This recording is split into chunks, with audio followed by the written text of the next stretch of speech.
Hey, welcome in, welcome in, welcome in, welcome back, welcome back. It's so crazy how music just flows. Like I have songs for everything.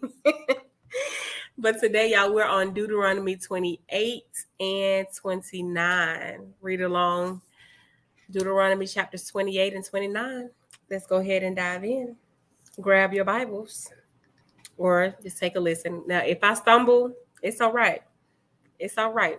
Just keep on going. Just keep on moving. Keep it moving. Blessings for obedience. Verse 1. Pick up the phone so I can see. If you fully obey the Lord your God and carefully keep all his commands that I am giving you today, the Lord your God will set you high above all the nations of the world. You will experience all these blessings if you obey the Lord your God. Your towns and your fields will be blessed. Your children and your crops will be blessed. The offspring of your herds and flocks will be blessed.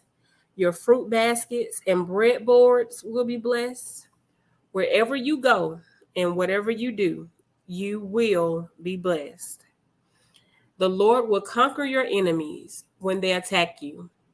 They will attack you from one direction, but they will scatter from you in seven.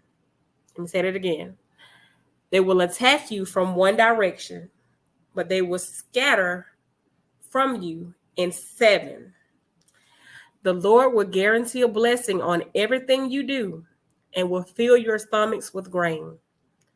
The Lord your God will bless you in the land he has given you if you obey the commands of the Lord your God and walk in his ways. The Lord will establish you as his holy people, as he swore he would do.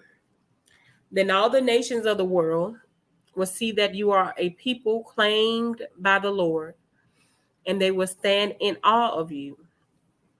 The Lord will give you prosperity in the land he swore to your ancestors to give you, blessing you with many children, numerous livestock, and abundant crops. The Lord will send rain at the proper time from his rich treasury in the heavens, and will bless you and will bless all the work you do. You will lend to many nations, but you will never need to borrow from them. If you listen to these commands of the Lord your God that I am giving you today, and if you carefully obey them, the Lord will make you the head. We like to quote this all the time, make you the head and not the tail. And you will always be on top and never at the bottom. You must not turn away from any of the commands I am giving you today, nor follow after other gods and worship them. Curses for disobedience. Verse 15. But if you refuse to listen to the Lord your God and do not obey all the commands and decrees I am giving you today, all these curses will come and overwhelm you. Your towns and your fields will be cursed. Your fruit baskets and breadboards will be cursed. Your children and your crops will be cursed. The offspring of your herds and flocks will be cursed. Wherever you go and whatever you do, you will be cursed. The Lord himself will send on you curses, confusion, and frustration in everything you do until at last you are completely destroyed. Let me read that again, verse 20. See, this is what I'm talking about. It's a lot of tongue twisters. The Lord himself will send on you curses, confusion, and frustration in everything you do, until at last you are completely destroyed for doing evil and abandoning me. There we go. The Lord will afflict you with disease until none of you are left in the land you are about to enter and occupy. The Lord will strike you with wasting diseases, fever, and inflammation, with scorching heat. Georgia, it's so hot out here. and drought, and with blight and mildew. These disasters will pursue you until you die. The skies above will be as unyielding as bronze, and the earth beneath will be as hard as iron. The Lord will change the rain that falls on your land into powder, and dust will pour down from the sky until you are destroyed. God ain't playing. The Lord will cause you to be defeated by your enemies. You will attack your enemies from one direction. You will scatter from them in seven. You will be an object of horror to all the kingdoms of the earth. Your corpse will be food for all the scavenging birds and wild animals, and no one will be there to chase them away. The Lord will afflict you with the boils of Egypt and with tumors, scurvy, and the itch from which you cannot be cured. The Lord will strike you with madness, blindness, and panic. You will grope around in broad daylight like a blind person, groping in the darkness. But you will not find your way. You will be oppressed and robbed continually, and no one will come to save you. You will be engaged to a woman, but another man will sleep with her. You will build a house, but someone else will live in it.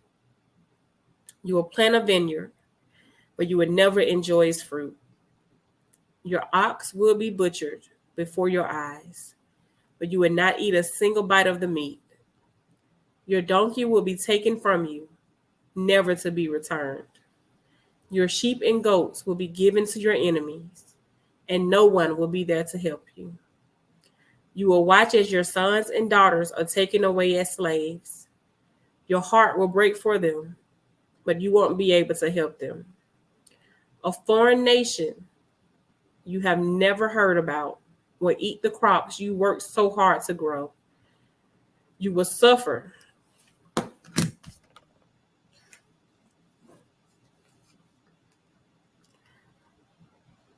Sorry.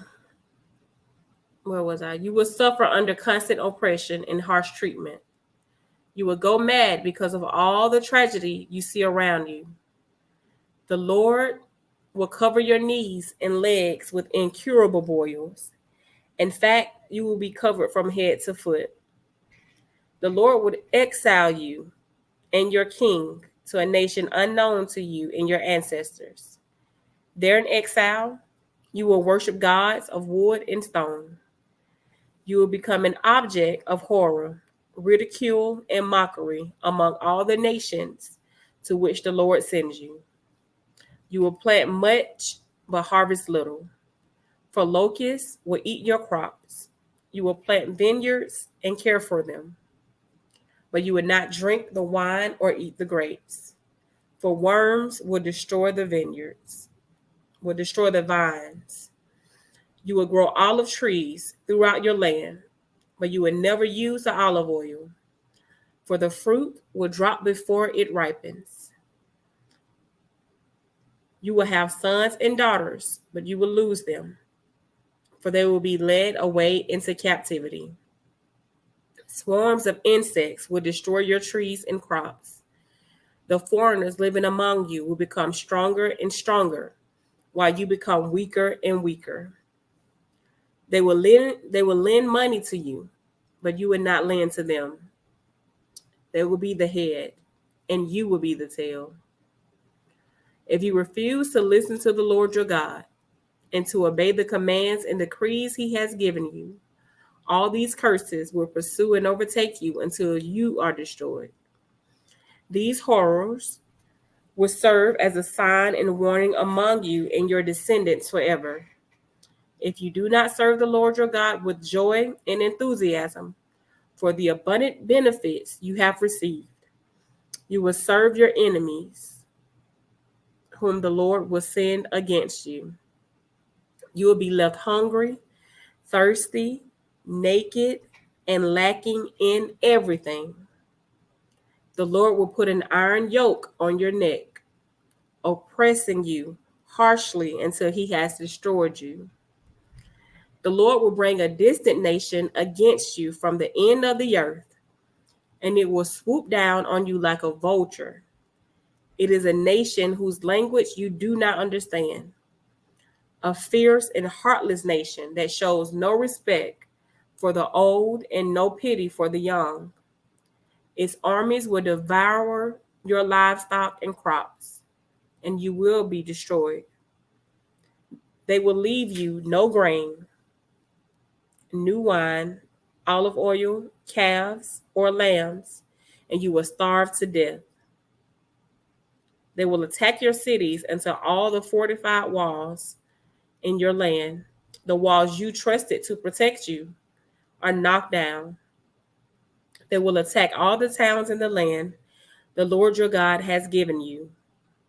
The siege and terrible distress of the enemy's attack will be so severe that you will eat the flesh of your own sons and daughters, whom the Lord your God has given you. The most tender-hearted man among you will have no compassion for his own brother, his beloved wife, and his surviving children. He will refuse to share with them the flesh he is devouring, the flesh of one of his own children, because he has nothing else to eat during the siege and terrible distress that your enemy will inflict on all your towns. The most tender and delicate woman among you, so delicate she would not so much as touch the ground with her foot, will be selfish toward the husband she's loved, and toward her own son or daughter. She will hide from them the afterbirth and the new baby she has born, so that she herself can secretly eat them. She will have nothing else to eat during the siege and terrible distress that your enemy will inflict on all your towns. If you refuse to obey all the words and instructions that are written in this book, and if you do not fear the glorious and awesome name of the Lord your God, then the Lord will overwhelm you and your children with indescribable plagues. These plagues will be intense and without relief, making you miserable and unbearably sick. He will inflict you with all the diseases of Egypt that you feared so much, and you will have no relief. The Lord will inflict you with every sickness and plague there is, even those mentioned in the book of instruction, until you are destroyed. Though you become as numerous as the stars in the sky, few of you will be left because you would not listen to the Lord your God. Just as the Lord has found great pleasure in causing you to prosper and multiply, listen to this, the Lord will find pleasure in destroying you. You will be torn from the land you are about to enter and occupy. For the Lord will scatter you among all the nations from one end of the earth to the other. There you will worship foreign gods that neither you nor your ancestors have known, gods made of wood and stone. There among those nations you will find no peace or a place of rest. And the Lord will cause your heart to tremble, your eyesight to fail, and your soul to despair. Your life will constantly hang in the balance. You will live night and day in fear, unsure if you will survive. In the morning, you will say, if only it were night. And in the evening, you will say, if only it were morning. For you will be terrified by the awful horrors you see around you. Then the Lord will send you back to Egypt in ships to a destination I promise. I'm sorry. Then the Lord will send you back to Egypt in ships to a destination I promise you will never see again. For clarity, then the Lord will send you back to Egypt in ships. God said, I'm going to send you back to Egypt to a destination I promise you will never see again. There you will offer to sell yourselves to your enemies as slaves, but no one will buy you. Deuteronomy 28 was deep. Deep. God said, Moses told them, God takes pleasure in blessing us and building us up. Where is that verse? I should have highlighted it. But he will also take pleasure in destroying you if you do not listen to my decrees. Woo! That's heavy. That's heavy. If you need to pause now before we go to chapter 29, do so, honey. Take that in. All right. Deuteronomy 29. This is one gnat in here, y'all. Just getting on my nerves. I'm about to devour it. Like, all right, verse 1. Deuteronomy 29. These are the terms of the covenant the Lord commanded Moses to make with the Israelites while they were in the land of Moab, in addition to the covenant he had made with them at Mount Sinai. Moses reviews the covenant.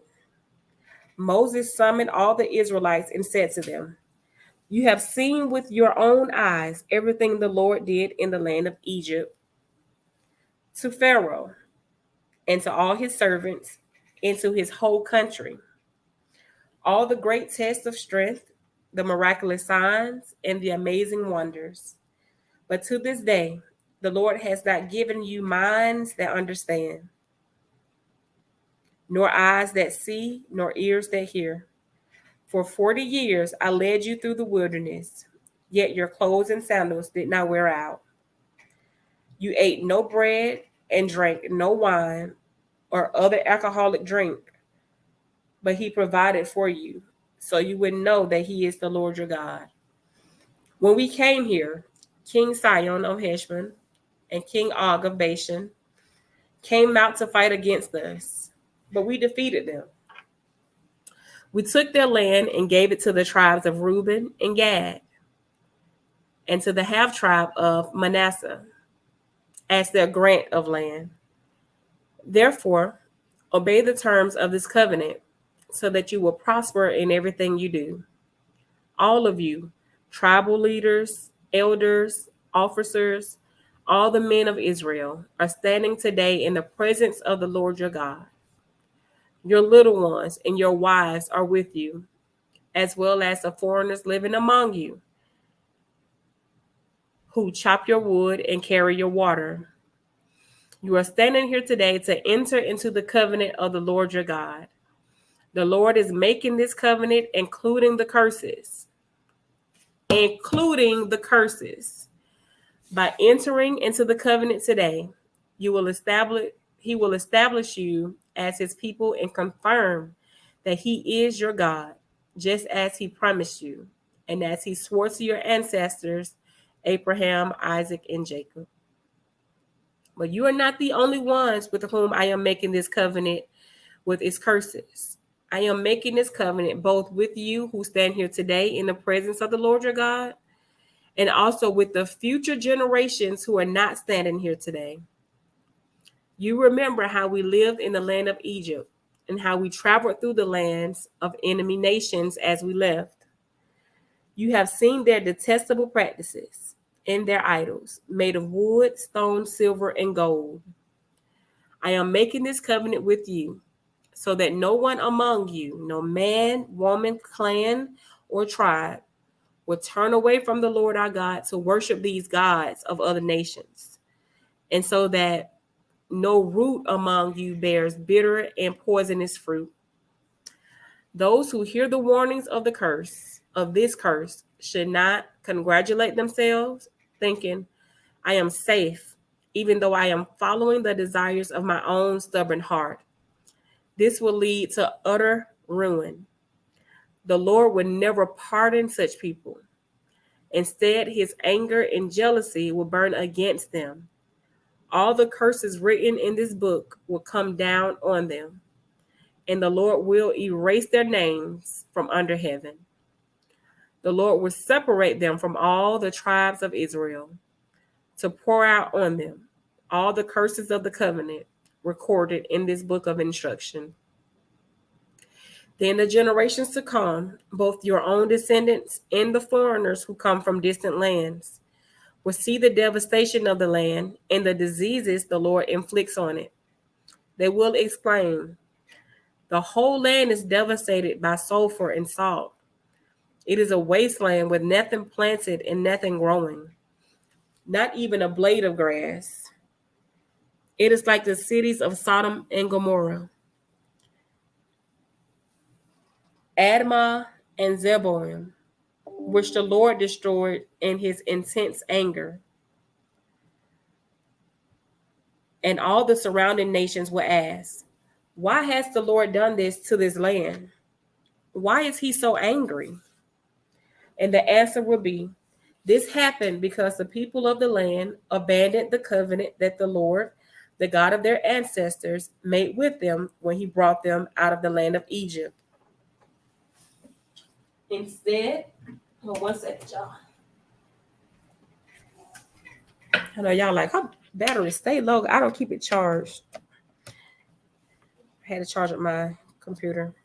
Verse 26 says, "Instead, they turned away to serve and worship gods they had not known before, gods that were not from the Lord. That is why the Lord's anger has burned against this land, bringing down on it every curse recorded in this book. In great anger and fury to the Lord, in fury the Lord uprooted his people from their land and banished them to another land, where they still live today. The Lord our God has secrets known to no one. We are not accountable for them, but we and our children are accountable forever for all that he has revealed to us, so that we may obey all the terms of these instructions." Deuteronomy chapter 29. I read today Deuteronomy chapter 28 and 29. The word of the Lord is already blessed. These last two chapters been heavy, like heavy. Listen, God ain't playing. That's my new saying. God ain't playing. All right, so we'll pick up tomorrow with Deuteronomy 30 and 31. We're almost there, guys. So we almost at the finish line. Have a great one.